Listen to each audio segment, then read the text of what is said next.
Hi, I decided to re-record video 2.6b so that the sound was better.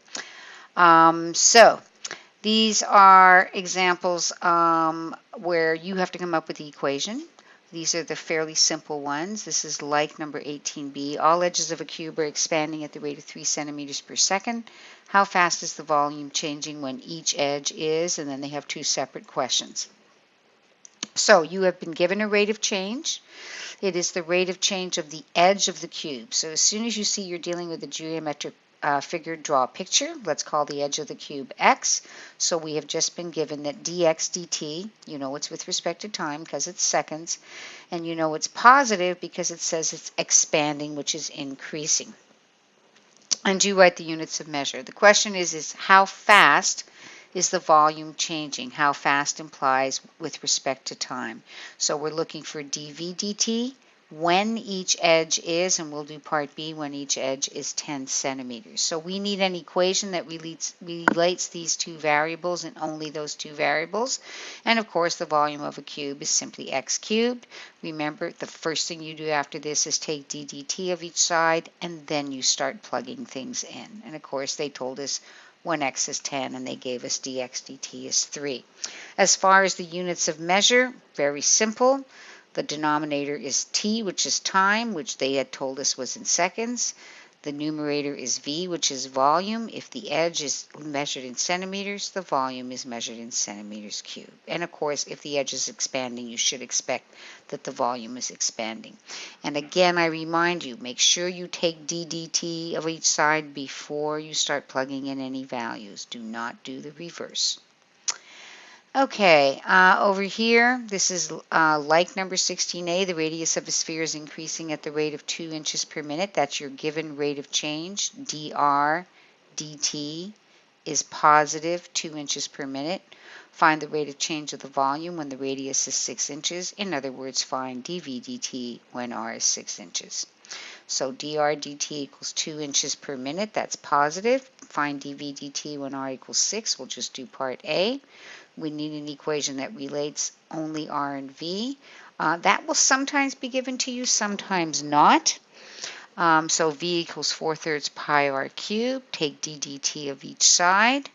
You get dv dt equals 4 pi r squared times dr dt, and then you start plugging things in. They told us dr dt is 2, and they said to find dt when r is 6. So we get 288 pi, and the units of measure are volume over time, which in this case will be inches cubed because they told us that the radius was in inches. So again, this is just a reminder of what you do.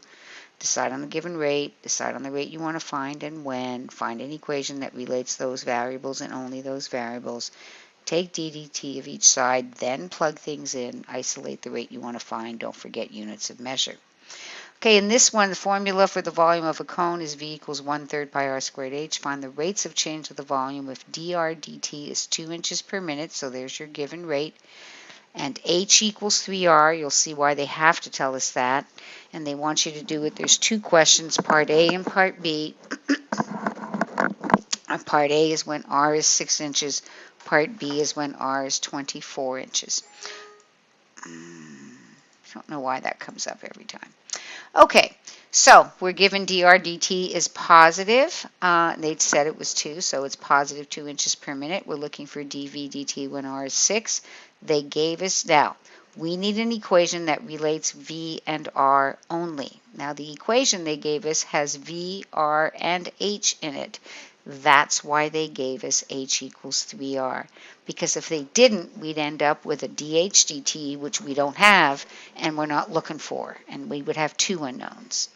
So we replace the h by 3r. Do simplify this expression for yourself instead of doing a product rule. The 3's cancel. R squared times r is r cubed.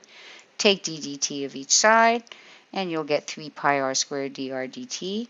You'll replace r by the 6 they gave you and dr dt by the 2. And again, volume will be in cubic units. And of course, they had given us the radius in inches, so that's cubic inches. And they had given us the time unit to be minutes. A little bit more complicated. Conical tank, vertex down, is 10 feet across the top, which means its diameter is 10 feet. The base, the diameter of the base, and 12 feet deep. That's the depth of the actual cone. If water is flowing into the tank at the rate of 10 cubic feet per minute, as soon as you see the word cubic, you know you're dealing with volume. And if it's flowing into the tank, obviously that volume is getting bigger, so that'll be a positive rate of change. Find the rate of change of the depth of the water when the water is 8 feet deep. So here's your picture. You have your blue conical tank. You have your water pouring into it. It was a 10-foot diameter, which is a 5-foot radius, and it's 12 feet tall, this cone. The water will also be in the shape of a cone. It'll have its own radius and its own height. So you're given dV dt, you know it's dV again because it's cubic feet, and that's positive 10 cubic feet per minute. And I'm going to call h the height of the water cone. So what we're looking for is dH dt when h is 8 feet. So the volume of the water, again, is 1/3 pi r squared h. Now again, the problem with that is that there are too many variables. We need v and h only. And right now we have v and h and r. So we got to get rid of that r. We come back over here, and if you pull out just these triangles, the green triangle with the little triangle in it, what you have is that this is 5 and this is 12, this is r and this is h. Well, these two triangles are similar by AA. Two angles of one triangle congruent to two angles of another. They both have a right angle, and they both share this angle down here. Well, that means their corresponding sides are in proportion, which means the horizontal side of the big triangle over the horizontal side of the little triangle equals the vertical side of the big triangle over the vertical side of the little triangle. Do a cross product, purposely isolate r. R is now 5/12 h, and now you will come up here and replace r by 5/12 h. Now you only have v and h. Again, simplify that expression. H squared times h is h cubed. 5 squared is 25. 12 squared is 144. Here's your 1/3 pi. Take d dt of each side. Plug in the things they gave you. Isolate the dH dt, and that'll be in feet per minute. The denominator's time, and they had told us minutes, and that's the height, and the height, all the lengths were measured in feet. Okay, the ladder problem. So you have a 20-foot ladder that you are pushing towards the wall at the rate of 2 feet per second. How fast is the ladder moving up the wall when the base of the ladder is 3 feet from the wall? So we are given that you're pushing the bottom of the ladder towards the wall, which is going to make the top of it slide up the wall. So the distance between the bottom of the ladder and the wall, I'm going to call that x. And that means that dx dt is negative 2 feet per second. And the reason it's negative is as I push the bottom of the ladder towards the wall, the length of x is getting smaller. Question is, how fast is the ladder moving up the wall? So that's the distance between the top of the ladder and the ground. So that if I call that y, we're looking for dy dt. And you're doing that when the ladder is 3 feet from the wall. So if I pull out that triangle, it's a right triangle. I need an equation that relates x and y. Well, of course, x squared plus y squared equals 20 squared. So you will have d dt of each side, 2x dx dt, 2y dy dt, 0. They said when x is 3 feet, they gave us dx dt is negative 2. We're looking for dy dt, but they never gave us y, but they don't need to because we have a relationship between x and y, and we're finding all of this when x is 3. So if you replace x by 3, you find out that y is the square root of 391. And then you isolate and give the right units of measure. Very popular problem. Boat is pulled into a dock by means of a winch.